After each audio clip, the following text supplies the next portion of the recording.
All right, so we've been walking a little while. She's actually pretty happy to just kind of hang by my side, but I'm going to kind of work her into that point where we can start working on a little bit of at liberty work as well. So basically right now we're walking down the road.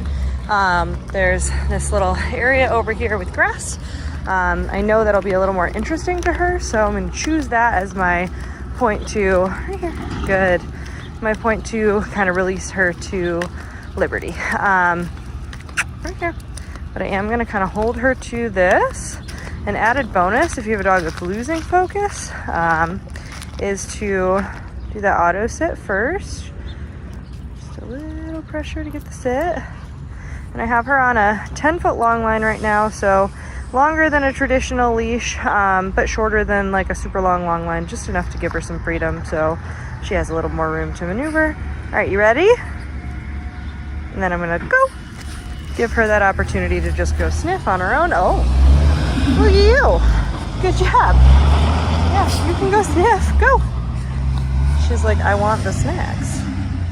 All right, a little wild filming going on, but yeah, you deserve a treat. You're right. All right, go ahead. Go sniff. There you go. So, you can do this. It's going to be, she's going to want to roll. It's going to be a little different if you're like out on a hike. You're probably going to get a little more, typical distraction, but I'll kind of show what our... Oh. All right, so brief pause while we sorted ourselves out. But yeah, so anyways, this is me kind of working her into that low structure work. So I'd already released her. Right now I've just kind of got the long line in my hands. I have the rest dragging behind me. I could either do that or, sorry about the wild filming, but or just kind of gather it up. But basically I'm allowing her to have the length of lead, but I'm just preventing myself from getting tangled in it. So if she chooses to take more space, I'll just run more of the lead out. So here we go. She's starting to get a little more comfortable just sniffing around. And I'll let her do this probably to the length of this little patch of grass. So then once we pass that, I will call her back into heel. So I'll kind of show what that looks like as well. But it looks just like our training drills, just a little more organic when we go out into the real world and start teaching the dog that these elements don't just happen in the vacuum of training. They also happen, good girl, when we're out and about. I know you don't like the collar grabs. That's not what I'm going for. Good girl. There we go. And so, not a big deal. She just was a little uncertain what we were doing. She's not used to me having the camera out at her. So, I think that's goofing her up a little bit. We keep getting tractor trailers going by.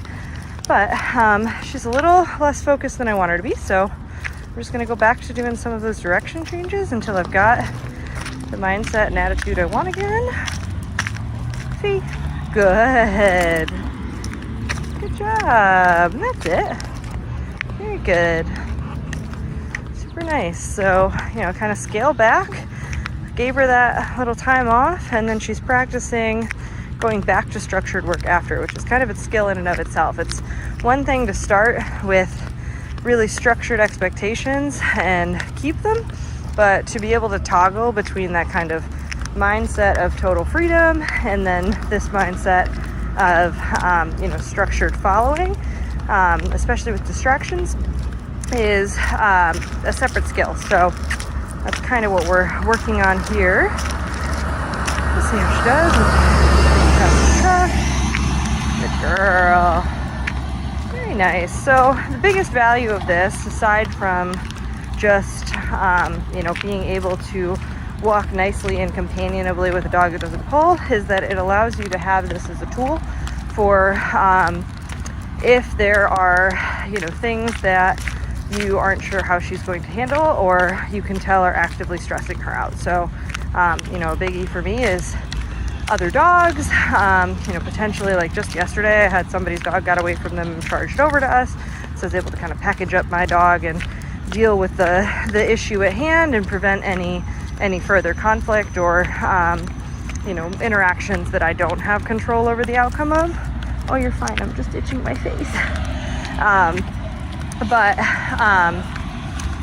Basically, this way we can use this as a method of helping the dog understand, where they are supposed to be, and take a little direction in the moments that they may not really be certain what the best move is. So we kind of take that decision out of their hands, which for a dog with low confidence like her can be very comforting, because in those moments where she's not really sure what to do, we kind of take all the decision making out of it. We make it really clear of like, hey, your only job right now is to follow along and to do this drill. We've practiced a whole bunch. It's not asking too much of her.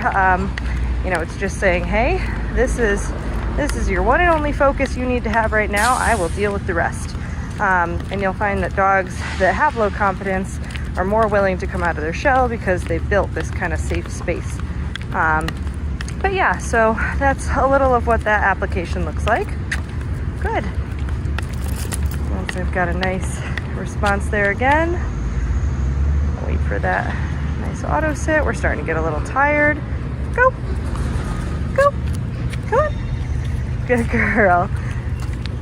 And so for her, some things that I'm noticing and taking note of that go outside of like the specifics of our training is that she got a little spooked earlier, started to get zoomies, and then kind of caught herself on the end of the prong collar and dashed her own confidence a little bit. And so she's a little more uncertain and a little flatter than she was at the start of our walk, which is okay. But that's partly where I'm choosing to make things a little more low key. I'm lowering the expectations, giving her a little more just like relaxed decompression time. Good girl. And that is, us adapting our training to fit the scenario. So she's giving feedback that she, is not as excited and engaged for the heel work anymore, which is fine.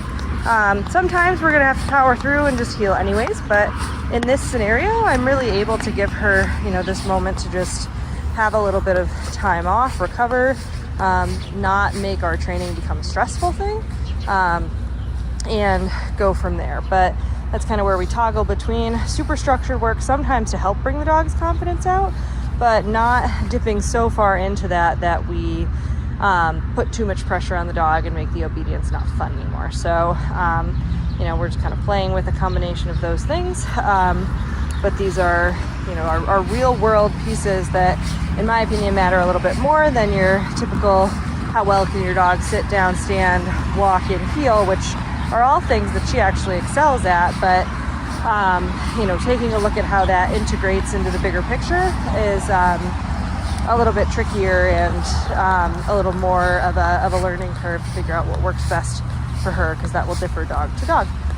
But yeah, anyways, so that was kind of an example of a typical walk that I would consider productive. Practiced some things we really wanted, and it also allowed her to have some outlets that weren't as militant on the obedience side as well. So this is how we kind of find a balance between the two.